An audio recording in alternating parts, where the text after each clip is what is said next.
Someone had put up a chain-link fence, but it looked like I wasn't the first person to hop it.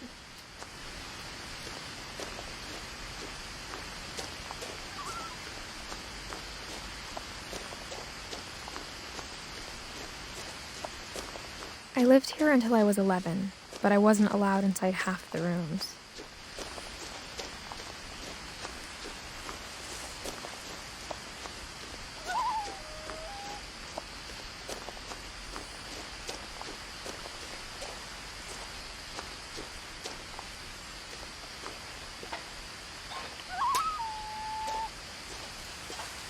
Inside the mailbox were bills from 7 years ago, marked urgent, open immediately. I hadn't been back since my brother Lewis's funeral.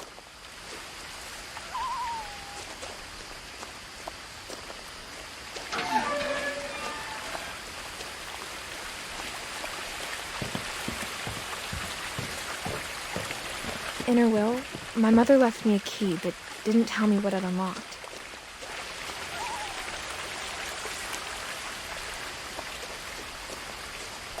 Maybe she thought I'd know, or she thought that the mystery would be enough to bring me back.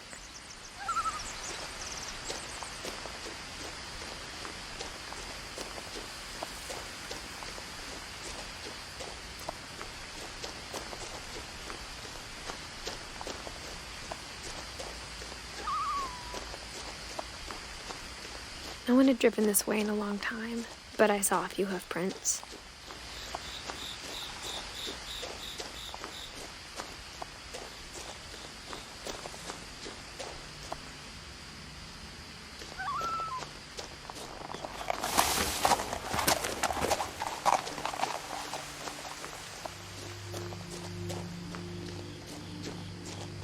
The truth is, even after I inherited the house, I never thought I'd come back to it.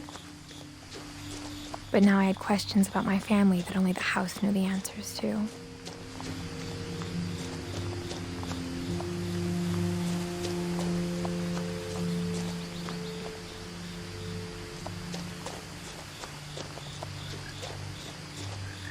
The house was exactly like I remembered it, the way I'd been dreaming about it.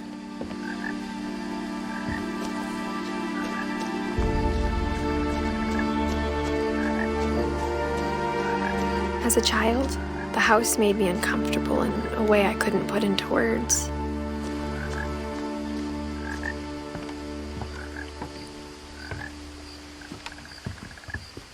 Now, as a 17-year-old, I knew exactly what those words were. I was afraid of the house.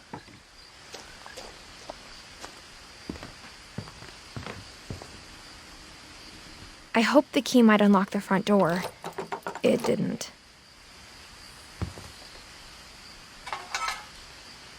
Looking in, I felt like the house itself had been waiting for me.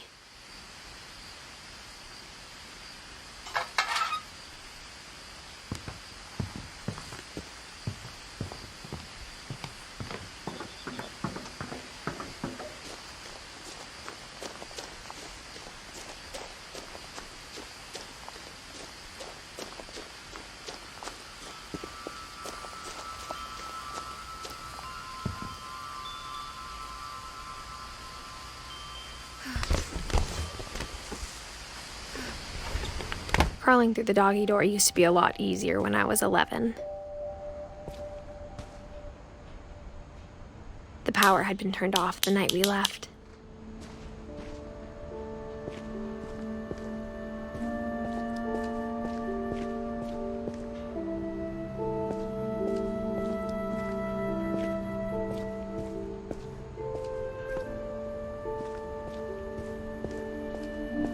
For the first time in years, I felt like I was home.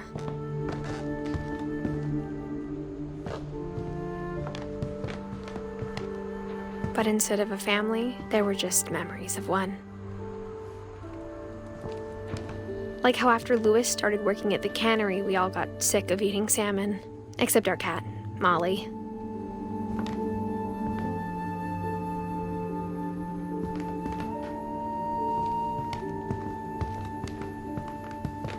Nothing in the house looked abnormal. There was just too much of it, like a smile with too many teeth.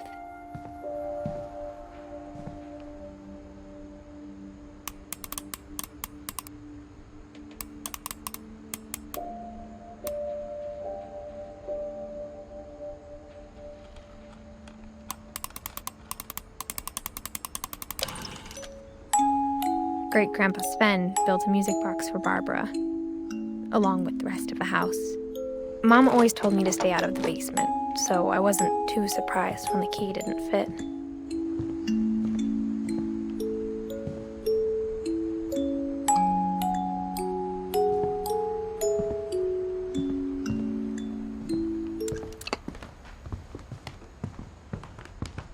The table was still a wreck from the night we left.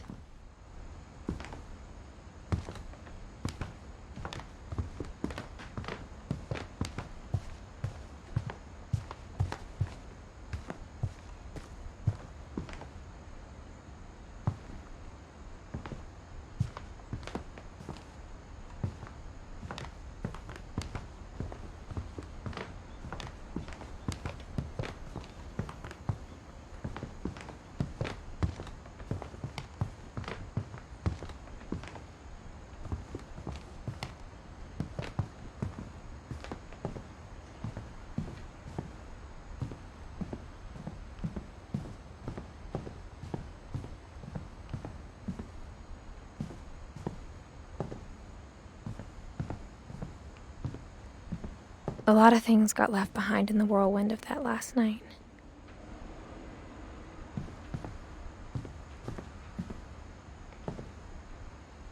After Milton disappeared, Mom sealed up all the bedrooms. Then Edie retaliated and drilled peepholes.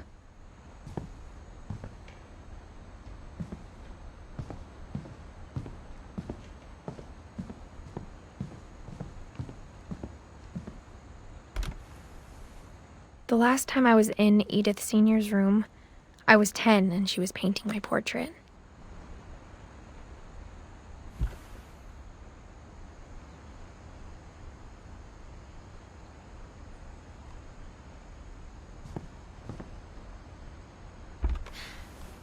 My Grandpa Sam spent 7 years sharing a room with his dead brother, Calvin.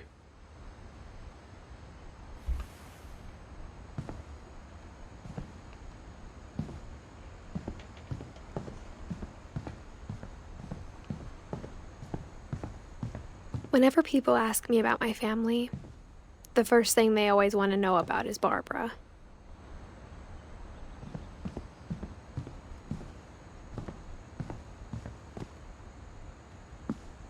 Mom must have locked the third-floor stairs on the night we left.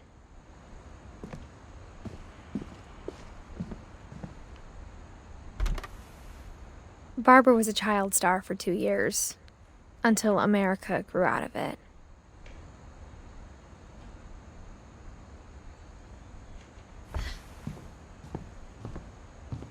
Edie's father, Odin, built the original house.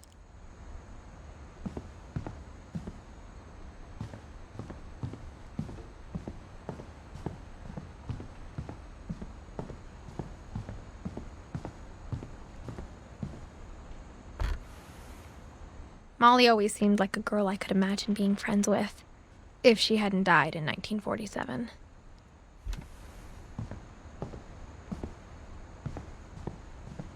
I spent a lot of time playing in Great Uncle Walter's room. I think my mom sometimes regretted not sealing it up.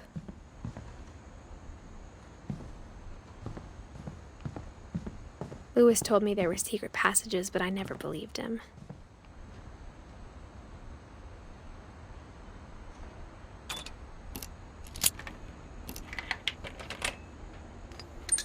Turns out, my mom was really good at keeping secrets.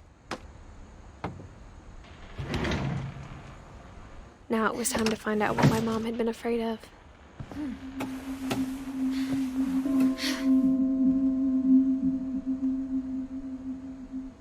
Reading this, maybe it sounds like I had a plan, but I had no idea what was behind that door.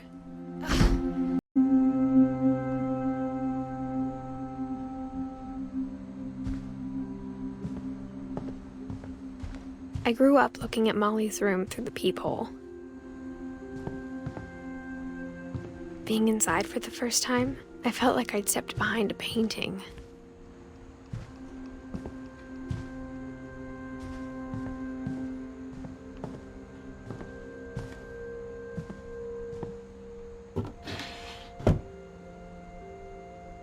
Molly's gerbil had a tiny bedroom with its own even tinier gerbil cage.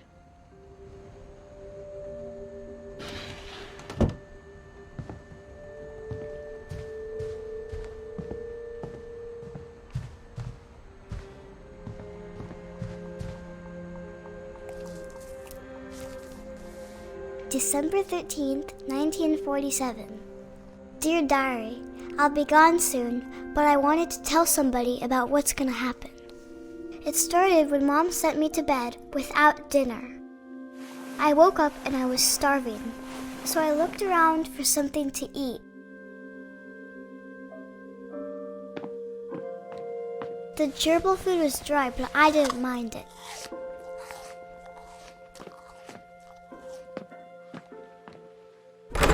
Mom, can I come out now? Sweetheart, it's late. Go to sleep.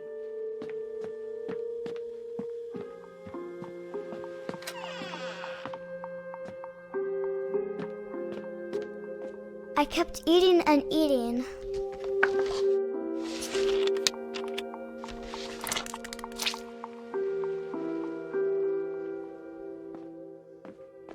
I ate a lot of things that night.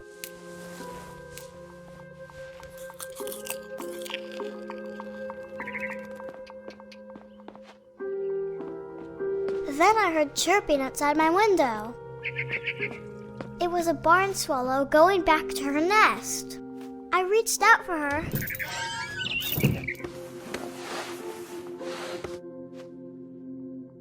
And suddenly, I was a cat.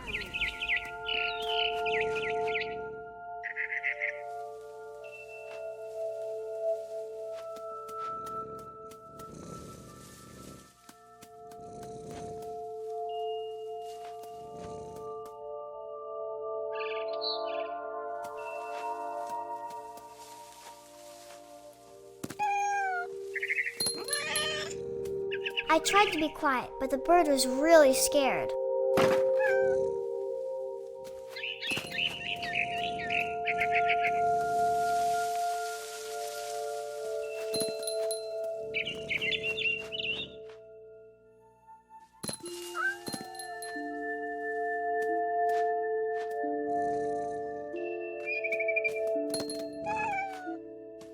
Mom and Dad didn't even look at me.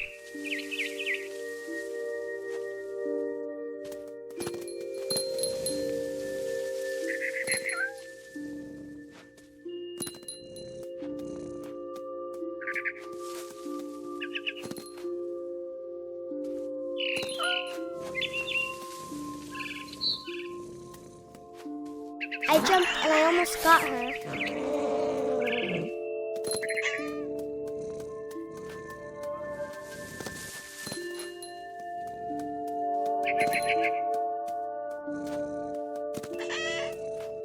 I could tell she was getting really tired. Now I was up in the big tree. I promised Dad I wouldn't climb it anymore. All I cared about was eating that mama bird.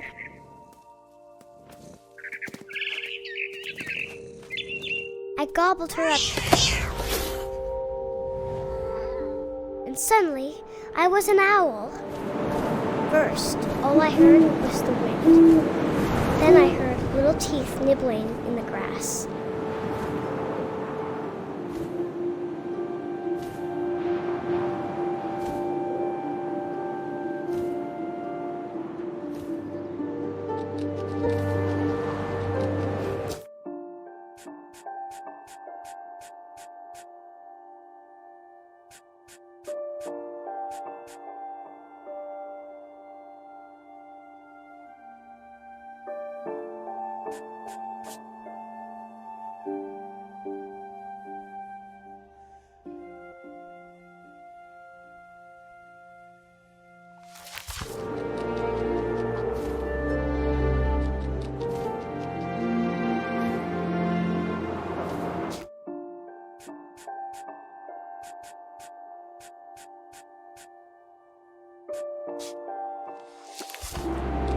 Rabbits.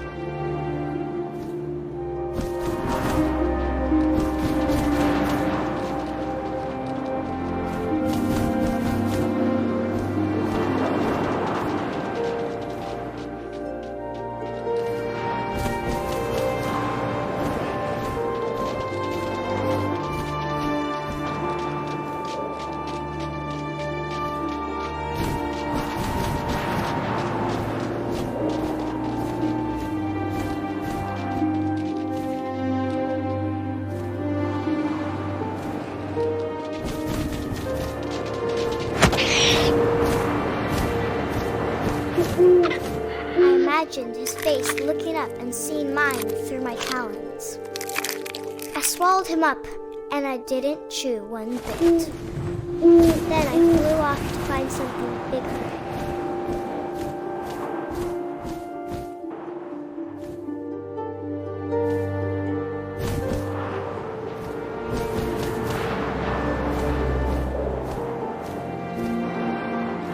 A mama rabbit.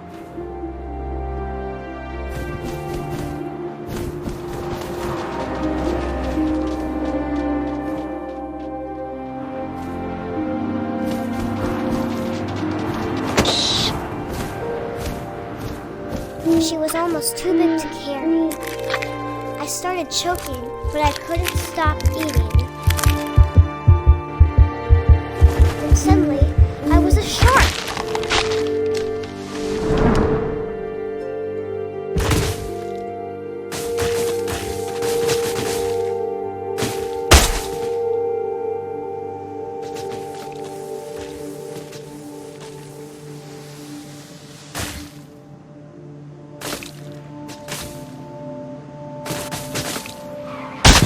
I rolled off a cliff and into the ocean. Now, I was hungrier than ever.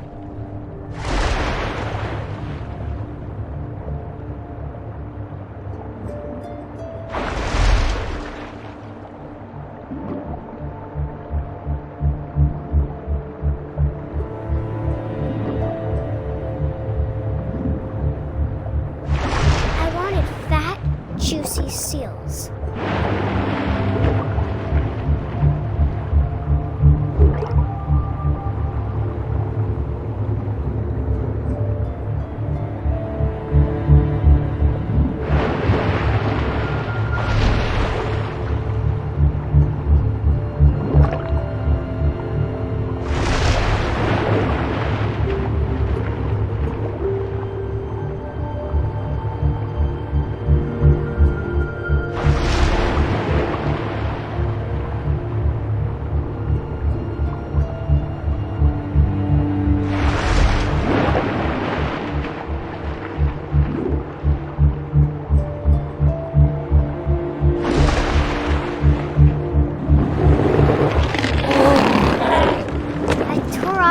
And it tasted really good.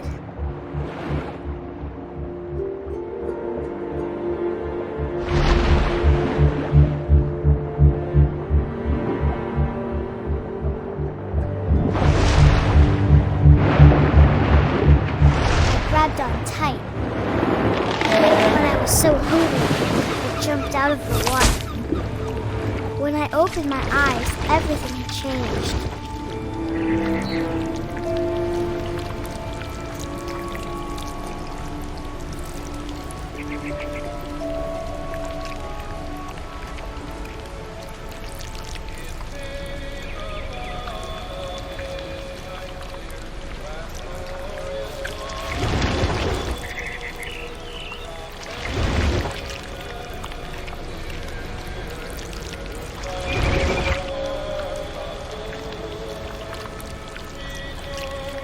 Now I was a monster, and I smelled people everywhere.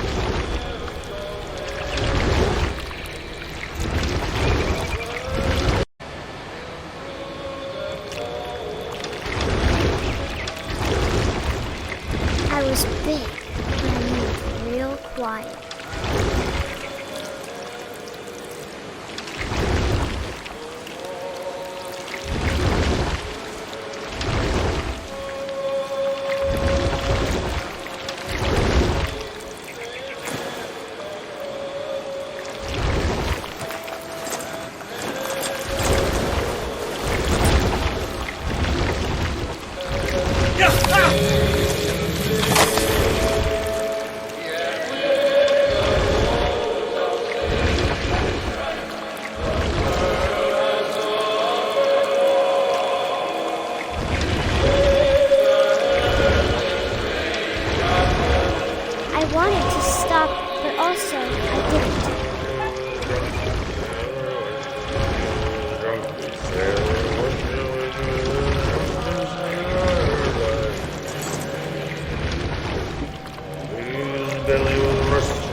Passenger, I was still hungry. And to cross the water, I smelled something new. Something I had to have, so I swam towards it.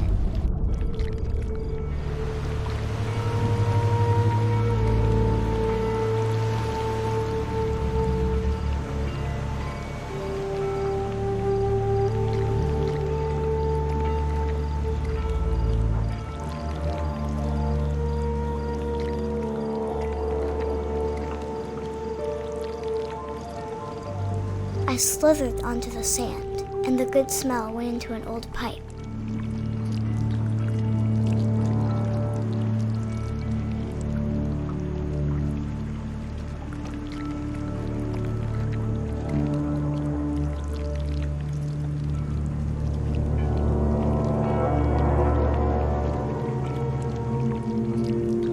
I got closer and closer.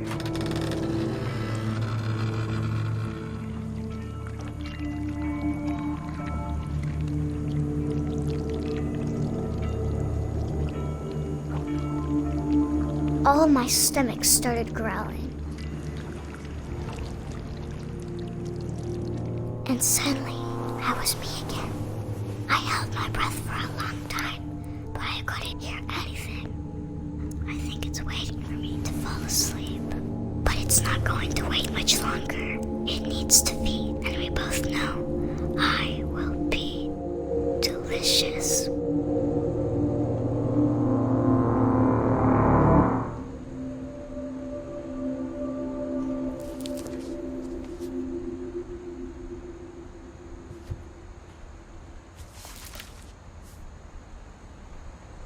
I'm not sure if I believed all of that, but I'm sure Edie would have.